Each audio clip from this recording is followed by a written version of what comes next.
السلام علیکم ویورز، میں ہوں تراب مہدی اور یہ چینل سٹی ہنٹرز کا ہے۔ آج ہم جو ناول ریڈ کرنے والے ہیں وہ ہے بھرم بقا اور باطل۔ یہ ناول مہرونساء شاہ امیر کا ہے اور آپ اسے سنیں گے تراب مہدی کی زبانی۔ چلیں سٹارٹ کرتے ہیں۔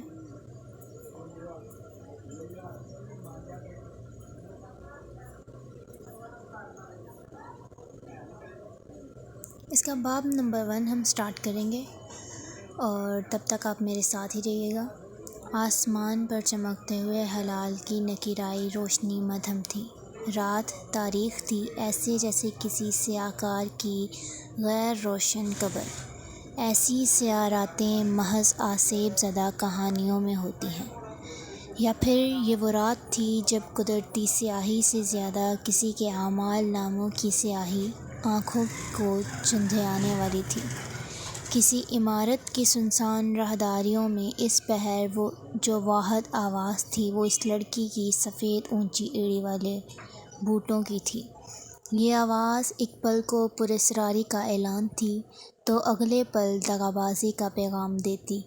ایک لمحہ اعلان امن تو لگا لمحہ اعلان رزم۔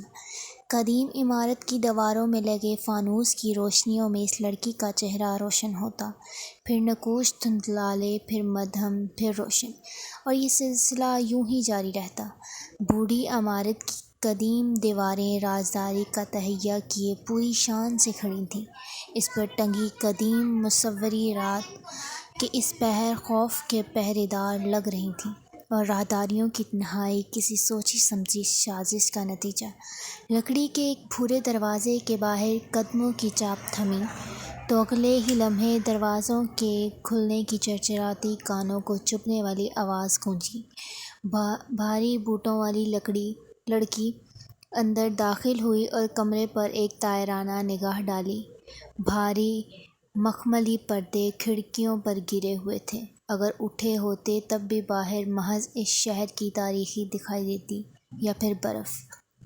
پلنگ کے بے ترتیب چادر کے اوپر کئی چیزیں کھلی پڑی تھیں، کپڑے، کاغذ، قلم، دوات، لیپ ٹاپ، کوٹ۔ یہ کمرہ اپنے مکین کے اندرونی خلفشار کی داستان سنا رہا تھا۔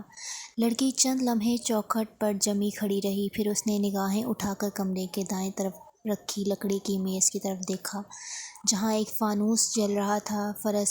فرش پر جا بجا کاغذ بکھرے ہوئے تھے۔ بھورے فرش پر اس کے سفید جوتے واضح نظر آ رہے تھے۔ وہ کتنے ہی پل وہیں کھڑی رہی، اس کمرے کا جائزہ لیتی رہی۔ اس وقت کا اندازہ نہیں ہو سکا۔ کمرے سے ملحقہ غسل خانے سے پانی کے گرنے کی آواز آ رہی تھی، شاید کوئی اندر تھا۔ وہ چند پل یوں ہی کھڑی رہی، پھر کوہنی پر ٹنگا سفید پرس پلنگ پر رکھا، بوٹ سے بے ترتیب قالین درست کیا، پھر چند قدم آگے بڑھ کر اس نے فرش پر گرے مڑے توڑے صفحات میں سے ایک صفحہ اٹھایا اور کھولا۔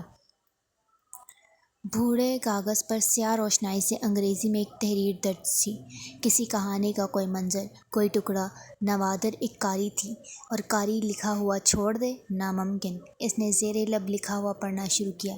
لکھا تھا کہ وہ بلیک آؤٹ کی رات تھی۔ بلیک آؤٹ یعنی روشنی کا ہر منبع اس رات سرد اور تاریک تھا۔ عمارات غیر روشن، گھروں کے چراغ گل بتیاں بجھ چکیں یا کسی سازش کے تحت بجھائی گئیں۔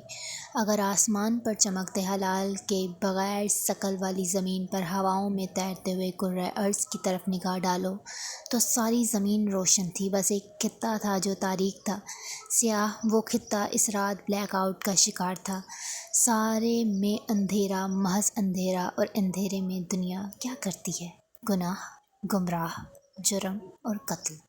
اسی تاریک اور سرد رات میں کوئی وجود تھا جو گلیوں میں پوری رفتار سے بھاگ رہا تھا۔ اس کا تنفس پھولا ہوا تھا، قدم من من کے بھاری ہو رہے تھے، سانس بھاری تھا اور آنکھوں میں دہشت رقم تھی۔ سیاہ رنگ کے چگے سے اس کی آنکھیں بمشکل اپنا منظر ظاہر دیکھ پا رہی تھیں، مگر وہ وجود جیسے بس دوڑنا جانتا تھا۔ فروری کی اس تاریک رات میں خوف و ہراس سے بھاگتے ہوئے اس کا سارا بدن پسینے میں ڈوب رہا تھا، مگر اسے بھاگنا تھا کہیں بہت دور تک۔ جہاں کوئی بھی اس کے جرم کا پیچھا کرتے ہوئے اس تک پہنچ نہ سکے۔ گلی کے دہانے پر رک کر اس نے اپنے دونوں ہاتھ گھٹنوں پر رکھے اور جھک کر گہری سانس لی۔